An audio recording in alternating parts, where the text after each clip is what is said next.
If you want better gaming performance while using OBS Studio, you need to balance your game settings and OBS settings so your computer has enough resources for both. First, open OBS Studio and go to Settings. Select Video and choose a resolution that your PC can handle comfortably. If you have a powerful system, you can use 1920 by 1080.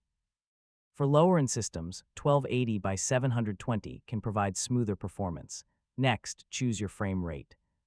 60 FPS is ideal for fast-paced gameplay, but if you notice lag or dropped frames, try reducing it to 30 FPS.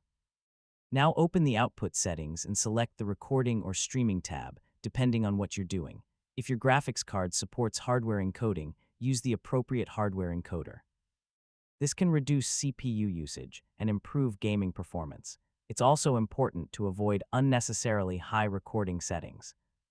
Higher resolution, bitrate, and frame rate require more system resources, so choose settings based on your hardware. Before starting your game, close unnecessary applications running in the background. This frees up CPU and RAM for both your game and OBS Studio. You can also limit the game's FPS. If your game is using almost all of your GPU resources, OBS may struggle to render and encode your stream or recording. Limiting the game's frame rate can leave some GPU resources available for OBS. Finally, start your game and check OBS Studio's stats window.